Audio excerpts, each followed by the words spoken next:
Check. All right. Okay, just adding you now.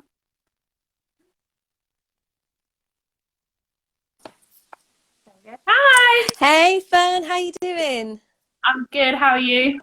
Yeah, I'm good. I'm good. Bad hair day for me, so excuse the Oh, hat. to cover it up. That's all right. How are you feeling? You feeling better? Getting there, getting there. Yeah, I'm fine. Anything just sitting still and just but yeah, jumping around at the moment and twirling about. It's not what I can do. So Bless you. Oh, I'm glad you're feeling better. thank Amazing. you, Well, thank thank you. you. Yeah, thank you so much for joining me today. I'm so excited to have you on because actually you're the first person with your career that I've had on. I've had a lot of dancers speak about their career, so it's really nice to hear from someone Oh, who runs an agency and knows thank you. all the industry standards. So it's going to be so helpful. I'm hoping anyway to everyone Yeah, who's watching. For sure. So, yeah. So, anyone who's watching now, hi. If you have any questions, just pop them in the chat, and we'll probably get back to them at the end, unless we, answer them as we go along. But yeah, thank you again, and yeah, let's get started. So, we always yeah, start these chats kind of hear about the start of your career because I think a lot of the time, anyway, people don't realize that it's taken a lot of people a long time to build their careers. Sometimes you're just like, oh, they just had this amazing career and it just happened. So, yeah, it'd be really nice to hear about how you yeah. got introduced into dance, how you got started.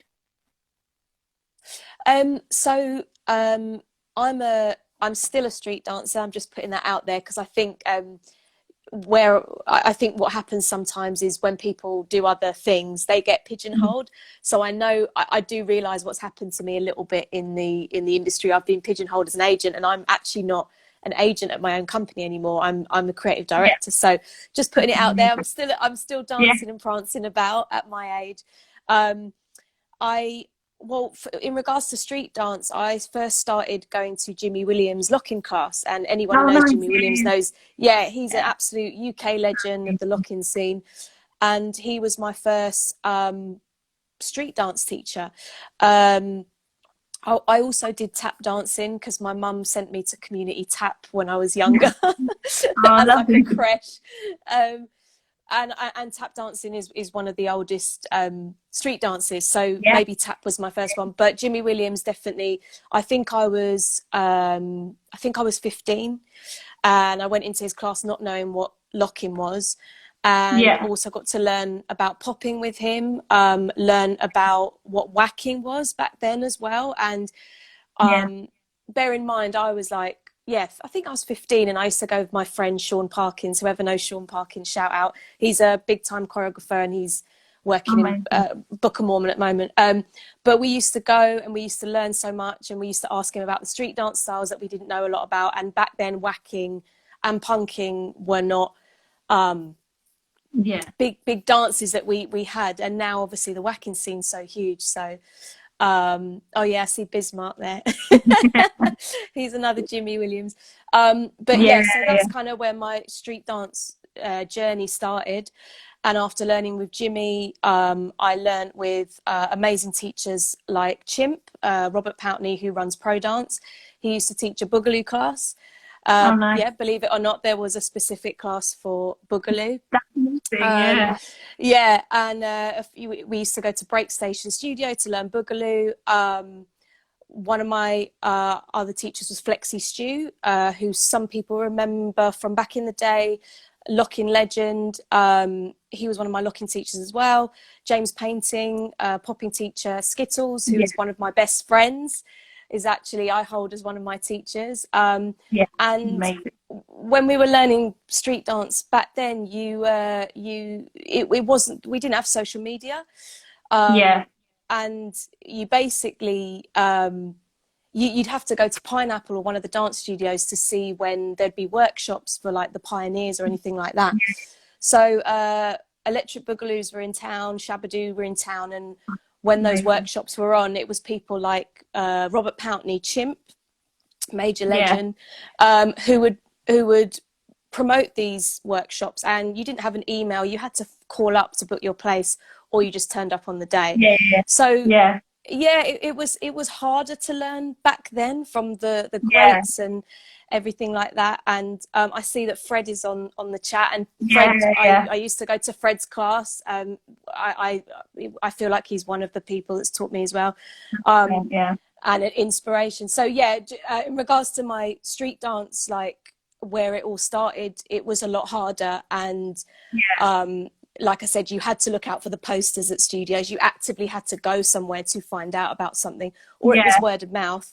Not saying we didn't have mobile phones, we had mobile phones, but yeah, MySpace hadn't hit yet, and it was yeah, basically all about hearsay and texting and where you could learn something from. And it was a big thing back then to learn from the pioneers, yeah, of yeah, certain styles.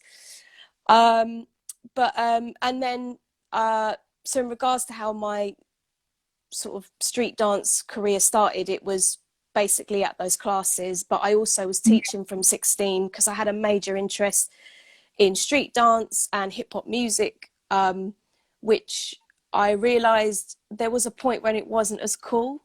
So there wasn't as many things you could go to. And then I was teaching at 16 at a little dance school, doing my own choreography, doing my own things that I loved, like yeah. teaching to DMX and stuff like that.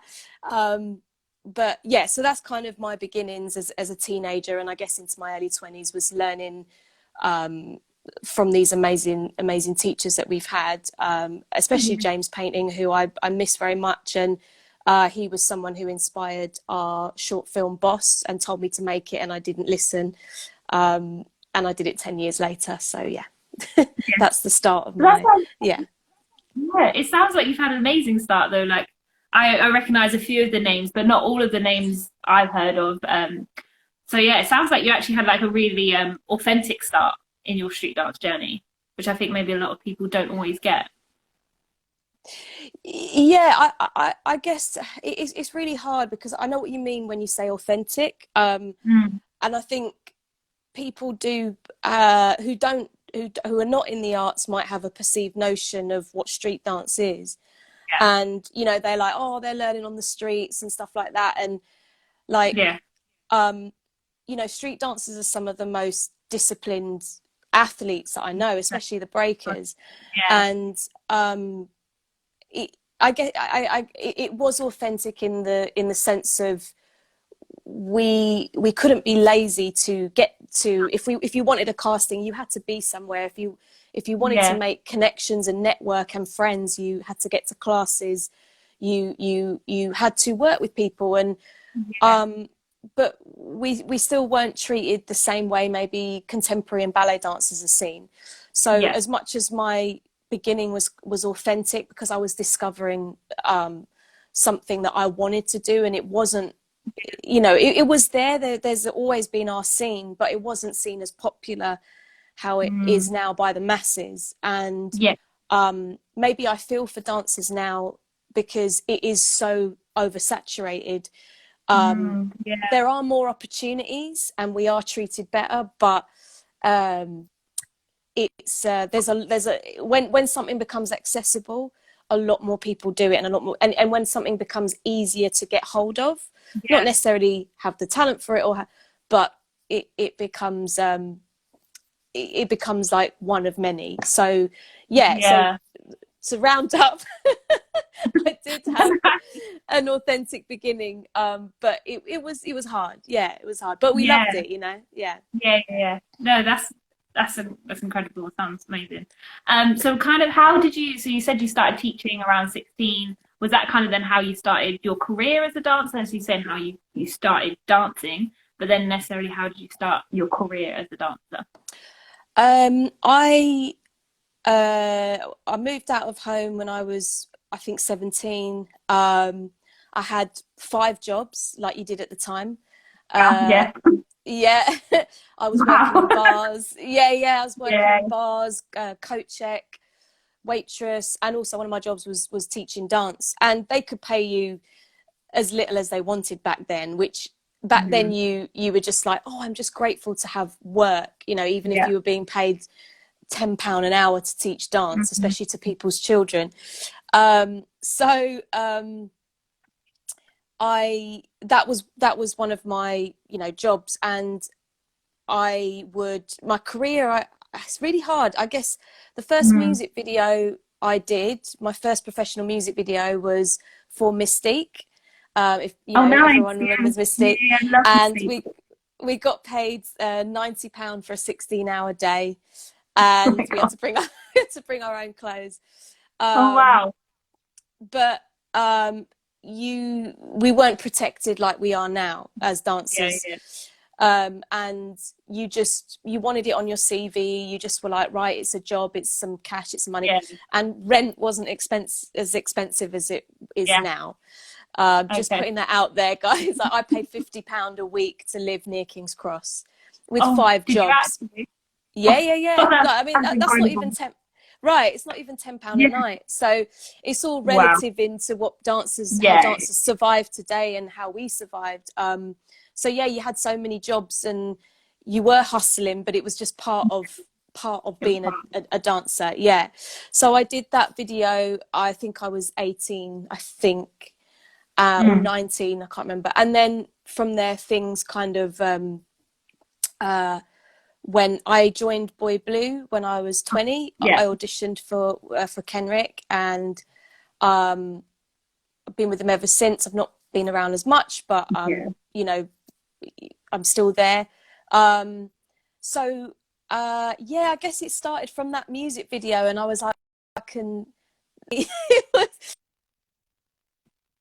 you know, but I enjoyed it, and that's I guess where it started, where I was like, I can be a street dancer. I don't have to necessarily constant, you know, hopefully I won't be working behind a bar for the rest of, not that there's Yeah. anything wrong with that, but No, you know, when you've got a passion, you want to follow what you want to follow.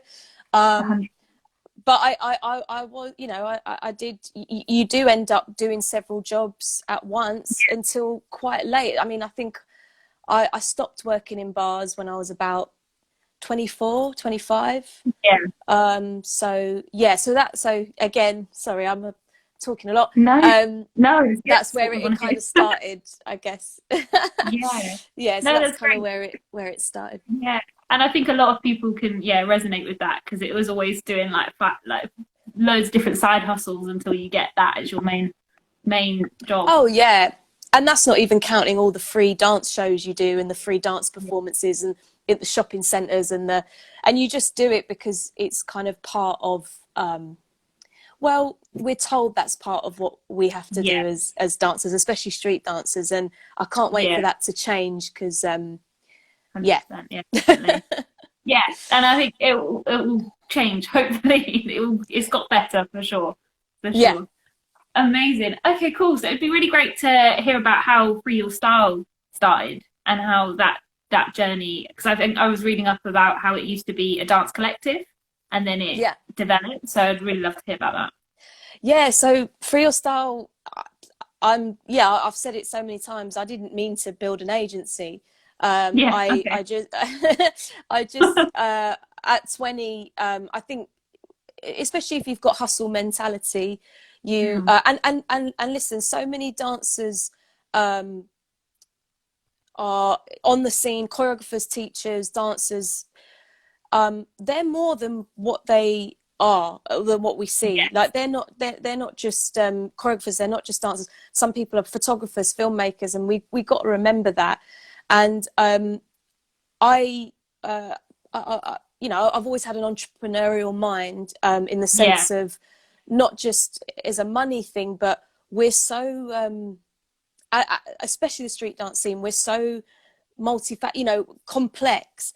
There's so Yeah. many things we can do with each other and work together and almost create our own economy. Yeah. So Yeah. and that sounds so, like, you know, but that's the bigger It's so true. picture. It's so true. Right. And it's like what you're doing. You've studied performing arts, and now you've set up Yeah. this company that is a slice of the pie that we don't get a lot of focus on. So there's, you know, there's room Yeah. for everyone. So at 20, I was like, I sort of had in my head that I should set up something solid that would one day help my family, help my Yeah. future family. You know, you have to think like that. I'm a Yeah. daughter of an immigrant, and that's how you're sort of taught to think, as you make sure you have something solid. Mhm. And it was basically where I was teaching dance 7 days a week, and a lot of dancers were as Yeah. well. It's just how you make Yeah. your Yeah. money when you weren't doing. So sometimes we needed cover, and it was the same people I was asking to cover, and the same people were asking me. So I said, look, I'm going to set up this group, Free Your Style, group of Yeah. teachers. If we need each other, we just dip in and out.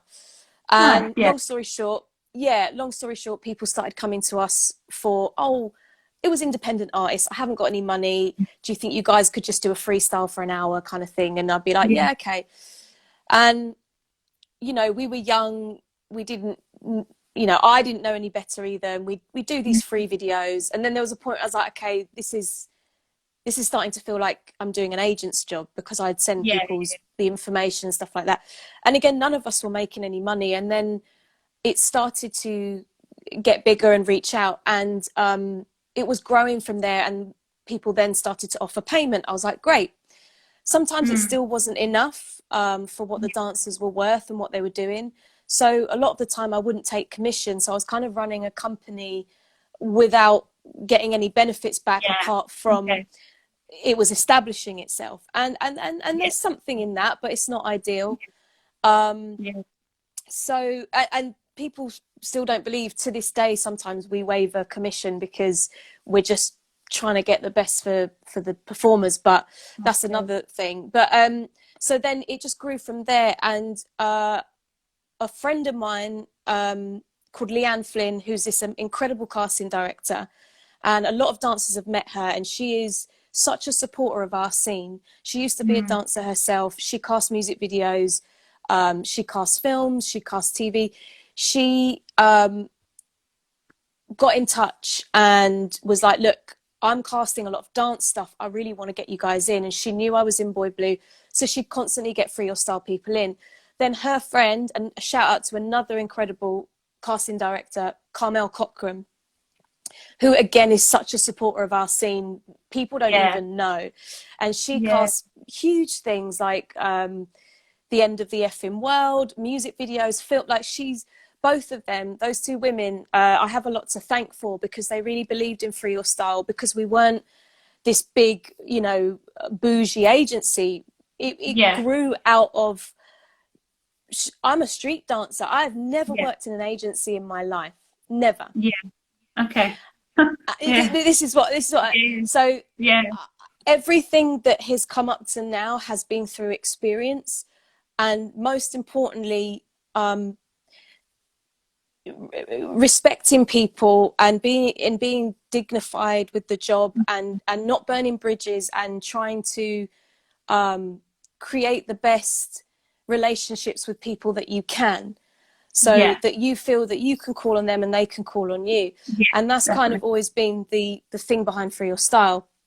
So that's how it was born and developed, and now is where it is now. We're still, Yeah. you know, people still call us an underdog agency. We're still called niche, but I'm Yeah. like, we just represent people, you Yeah. know. Yeah. We represent everyday people, Yeah. talented people, Yeah.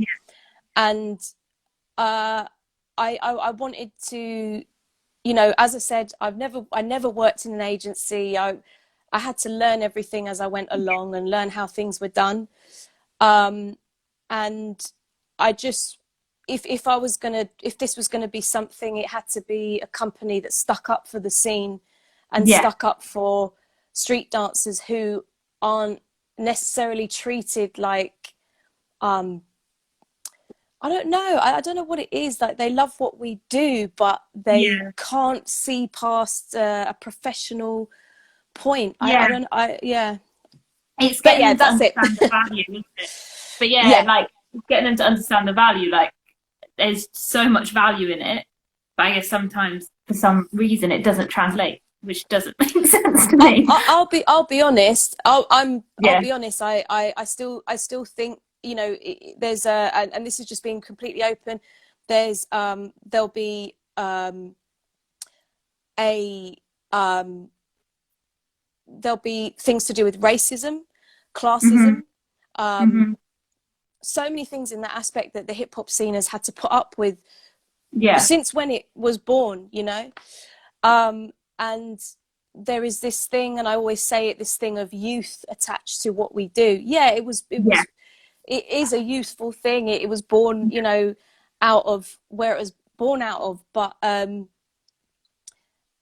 you know, I'm pushing 40, so I don't want to be treated like, oh well, like can you teenager. do this? But absolutely. So as I said, there's definitely a class thing attached to it, a racist thing attached to it, as how we're seen as street dancers. And people that do street dance and hip hop are from everywhere. It's one of the most welcoming art forms that there is. No one is shut out of it. No one. So it's hard when, you know, the scene isn't respected for what it gives, you know. Yeah, it gives so much. Definitely. I don't really know what to say for that. I agree with all of it. It's just, right. It's so good to hear. Like, definitely. Okay, so I'll move on to the next question. What do you think dancers nowadays then find most challenging within their careers? As I said earlier, it is the dance, especially street dance. It is saturated, highly saturated, and there are a lot of people doing it. There's nothing wrong with that. No. I think because we're so lucky that we have social media now, that you can create a platform, you can create a business, you can create things to interact with people, all that. So it's become easier. But it's also opened it up to anyone and everyone. So again, I don't want to be like, oh, back in the day, because there was a day before my day, you know. And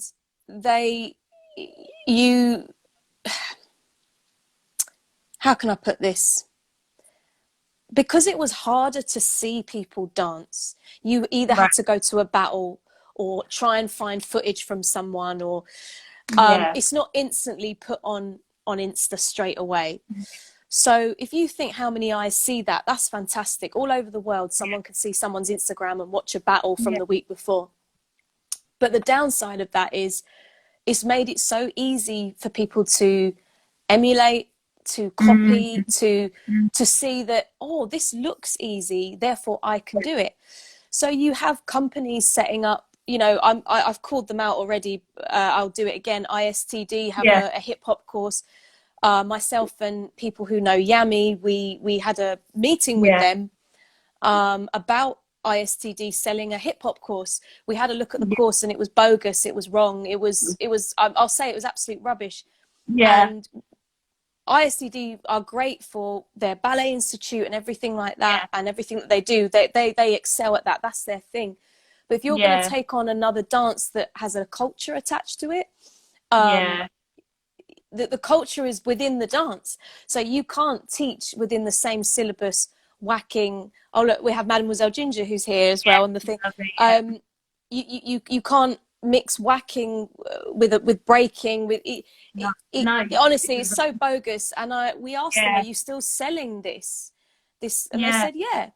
So I don't know if they're still, you know, I'm sure someone's going to ring up and for their hip hop course and they're like, yeah, buy it, you know. I don't know, but this is the problem we're having now, and I think this is what is for dancers who don't know any better, maybe didn't get to study hip hop in such a in-depth way that they go, oh, ISTD, that's a big dance institute, I'm going to go to them and learn hip hop, and then they're learning it incorrectly. Which seems to other people, oh, what's wrong with that? Hey, listen, if you get me teaching a ballet course, you know there's something wrong. Yeah, of course. Like, I wouldn't dare do that. And I will say it, ISTD were, if they're not doing it still, conning people out of money to learn hip hop. I've said it. Because that's what I would be called, a con artist, if I was, you know, teaching ballet or as a actual, you know, professor or whatever. Like, So these are what I'm saying, and that all goes down to the barrier of respect. We're still not getting that respect from these big dance institute to stop messing with what we do and we work hard for. So yeah. And Sorry, ISDD, but we can talk. Well, it starts with these big organizations, doesn't it? Because, you know, it's not necessarily the consumer's fault. The people buying it, they just trust it. It's got such a big name for themselves. I wasn't aware of the hip hop course, so I'm definitely gonna have a little research into that afterwards. But yeah, it definitely starts with these big organizations and getting through to them. Yeah, like absolutely. you said, I wouldn't go and teach a ballet class. It'd be the worst thing ever, and I would feel inappropriate teaching it. I would feel wrong, like I'm trashing the style, and I wouldn't want to do that. Right, it's like going to give law advice to someone that you are on totally. And the problem we have in the street dance world is we don't have a syllabus, we don't have a strict, but it doesn't mean it doesn't deserve a respect. It's open to all, you know. So anyway, no, I could talk about that subject all day. Okay, maybe for another time for sure. Okay, great. So I'd love to talk about what a career highlight has been for you. So if there's one or two, or just anything that's in your career and you're like, this is amazing, I'd love to hear about it. Yeah, one that sticks out to me. Oh man, that is hard actually, because I think about I've had yeah. Okay. So one the one job I did, well, ultimately Pied Piper with Boy Blue is I think the whole cast of Pied Piper, any cast that's done it, if you were to ask them would you do it again, they'd be like in a heartbeat. So, and then when our cast first, you know, we got the Olivier for that was something that I just thought, whoa, like Olivier Award, whoa, like, and that was always something, you know, and the fact that a street dance crew got that, a company now, is incredible. So we were like, whoa. And then obviously opening ceremony of the Olympics, Kenrick chose some of us to choreograph different sections. That was massive. I got to choreograph the 70s section. Amazing. But one that with this one with Boy Blue that really stood out to me was doing EOE, Emancipation of Expressionism, which is now on the GCSE board, which is amazing. That job is so much in that for me, because when we did it, we got to do it at Breaking Convention at the Harlem Apollo in New York. And if you're a big soul funk fan, you know that's where all the greats performed, and James Brown, and we got, you know, just being backstage there was mental. I was like, guys, we're performing in New York, Harlem, like this is insane. Like, so that for me was such a big, you know, highlight. Like that was massive, especially as a street dancer, to perform at that theatre. And then off the back of that, I was actually ill for about a year, and I couldn't dance. And when I came back to Boy Blue, EOE was picked up to be shot for the GCSE thing and BBC, and Danny Boyle was directing it. And I said to Kenrick, look, I'm not well enough to dance right now, but if there's anything I can do to help, let me know. I love the piece. And me just asking that got me a contract sent through the post that I would be assisting Danny Boyle, which I'm a massive Danny Boyle fan. Anyone who knows me is that I'm a massive film fan, and I love all his films, from Shallow Grave, Trainspotting, all the way through. So when I got that, letting you know, Fern, if I cut out, I will come back. Something like So getting to assist Danny Boyle on EOE, because he's not a dancer, of course, he's a director, Oscar-winning director.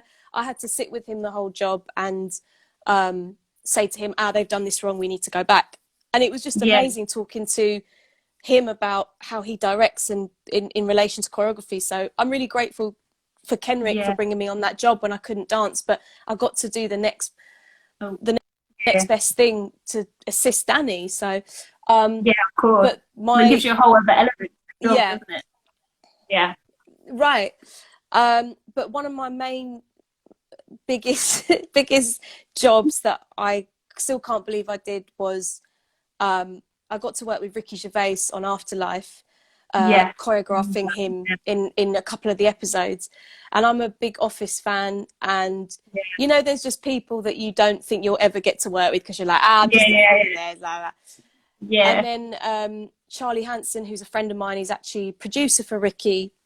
I've worked with Charlie over the years. Something I do a lot is choreograph comedians and comedy acts and sketch groups, because I have an understanding for comedic movement. And I'd worked for him for a while and done a lot of different comedians, worked with them, Lou Sanders, Susie Ruffle and stuff. And he's just said to me, we need someone to choreograph a wedding scene. He didn't say who it was for or anything. And I was like, yeah, cool. And the producer said to me, you know, how much is your day rate?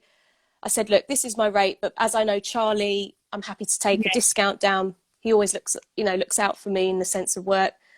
And then I found out it was working on Afterlife and actually choreographing Ricky and some of the other cast in some of the episodes. So it was mad. It was insane. And he said to me, oh, this isn't for your CV, by the way. You don't have to put this on your CV. Like, you're just teaching me how to dance. And I was like, you're Ricky Gervais. I'm putting this on my CV. Yeah. You're the most famous dancer that we know that does silly dancing. Like, I was like, oh, yeah, this is, and that, you know, that was a massive highlight for me. That was wicked. Yeah. That sounds amazing. It sounds incredible. Yeah. For sure. Cool. So if someone could have gone to you at the start of your career and given you one bit of advice, what would that be?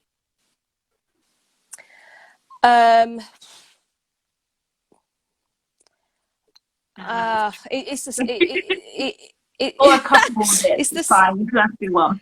Yeah, there's one casting director I want to speak about. Her name's Sarah Leung, and she casts a lot of TV. And you know, back in the day, I used to go to a lot of casting workshops to just try and learn what casting directors were looking for. And maybe that's why we have a casting department at the agency as well. But she always said, every day do 5 things towards your career. It doesn't matter how big or small. It could be that you go to the gym.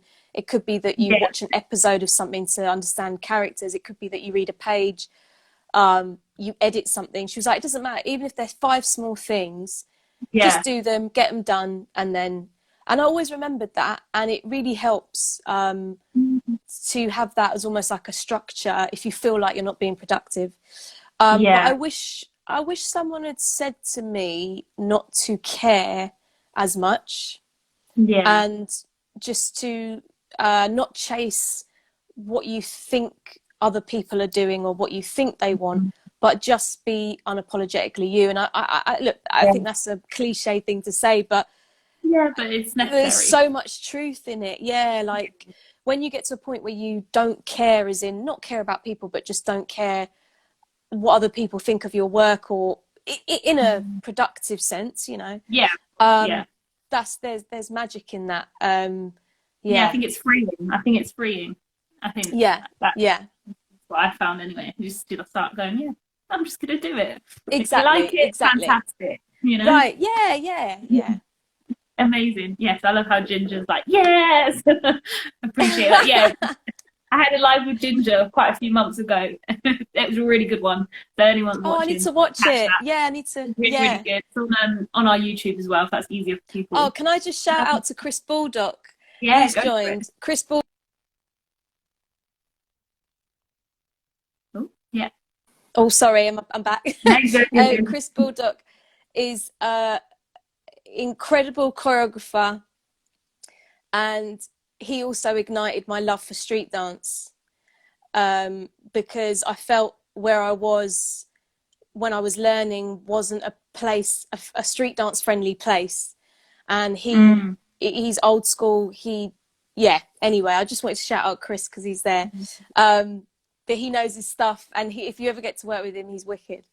Yeah, you're dropping so many names I don't know about, so I'm just like, I know, but I'm gonna go back and like research these people. Absolutely. Everyone's got something to do with each other's lives in the scene. We all have memories together, and we all have moments together, whether they're good or bad. And I like, we've all had people help us get to where we are. And of course, there's an element of you feel alone in things, but everyone's part of each other's journey. And it's I think we've all like helped each other with bricks to build our own sort of little empires and what we're doing. And I can't, my street dance history is nothing without these people. It really isn't. And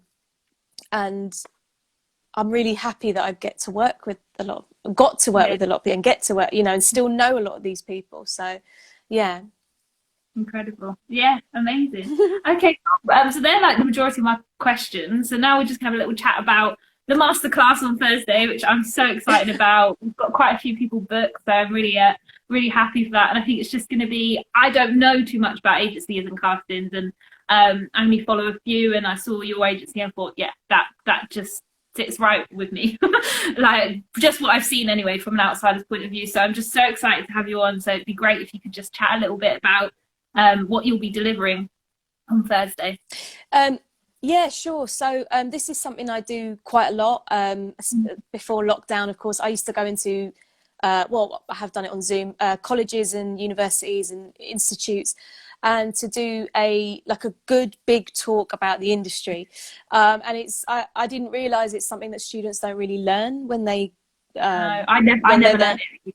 Yeah, I never learned it. Right, and I think colleges are maybe so focused on maybe marks and you know, which the dance side of things, which is fine. Yeah. You know, you've got to learn where you've got to learn somewhere, but we're never taught the business side of things.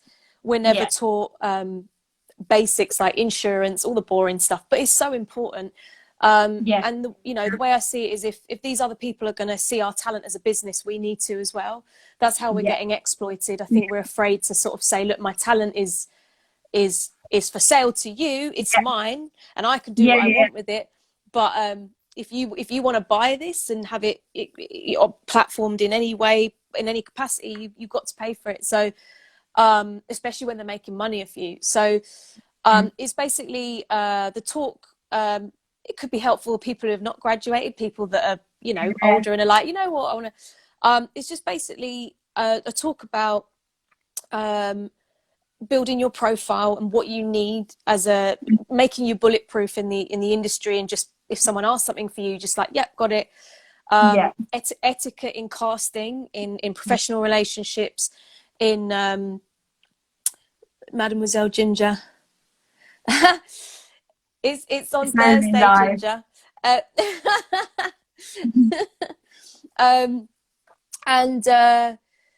And basically etiquette in casting, approaching agencies, just getting people to realise that we do have a responsibility for ourselves in this industry, because no one's had it for a while, and equity are getting on board with us and what we're doing as street dancers. So it's talking about all those things, and just agencies, casting, making relationships, boring insurance stuff that we do need to know, protecting yourself, all that. And also a bit of empowerment here and there as well. So amazing. I'm so excited. I think hopefully it will be a good time for everyone as well, because fingers crossed the industry will start opening up a bit more. And you know, it's a good time to, while we're still in lockdown, it's a good time to get that knowledge on board and really feel prepared. That's kind of what the aim is, to just make you feel ready. And I just want, I think the idea is, you know, I know a lot of people want this, but we just want dancers to know their worth a little bit more, in the sense of when someone's buying something from you, like when they want to buy that couple of bits of choreography from you, there needs to be value in it. And it's not just okay, you're great. It's got to be the value of a financial value, because I think people think dancers and choreographers just live off thin air and just dance their way through life and don't pay bills. And I'm like, no, we're human like you, but we're superhuman. That's the difference. So amazing. Yeah, so tickets are on sale. You can buy them via the link in my bio. I think I have 3 spots left at 25% off, but I know if you head over to Dancers Network as well, they have a discount as well. Yeah, it's Thursday, unfortunately, Ginger. It's not recorded, so it's just a live one, so you can only catch it live.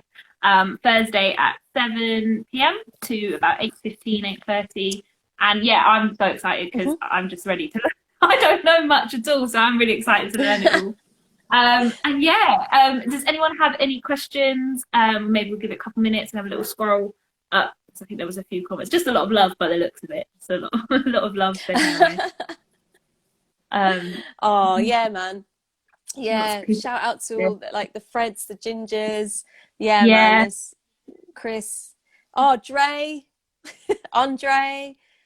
Oh yeah, we had him on Bismarck a couple of weeks ago. Yeah, I really saw good. some great people out there. Yeah, we had Ola tuned in as well. We had her a couple of months ago. Ola, yeah. She's sorry, I'm going on. She's her choreography's just so cool. Good, yeah. Like, yeah. I never get to tell her that. Ola, you it's really good. yeah. Amazing.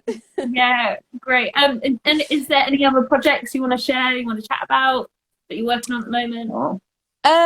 What am I doing? I'm working. I'm playing one of the Dr. Watsons in the Les Enfants Terribles Sherlock Holmes immersive show. Cool. That'll finish mid-May, I think, and then I'll be working on a musical as a choreographer. Yeah, there's little bits in the pipeline, and I think good news for people who do mainly live. Like, it looks like we're getting back to that this summer with the big musicals opening and live performance music and stuff like that. So yeah, we're gonna be all right. We're gonna be all right. We're gonna be all right. Yeah. Our hands are coming out of the soil. Like, we're here. Yeah. We're back. We're back. Our industry is still here. Exactly. Yeah. We're here. We're one of the most resilient scenes, I think, the street dance scene. Like, we really are. So yeah. Yeah. Amazing. Thank you so much again, Nadia. And then if anyone has any questions, send me a message, and I look forward to seeing you on Thursday. And hopefully a couple other people. But yeah, thank you so much. No worries, darling. You take care. Bye. Bye. Bye.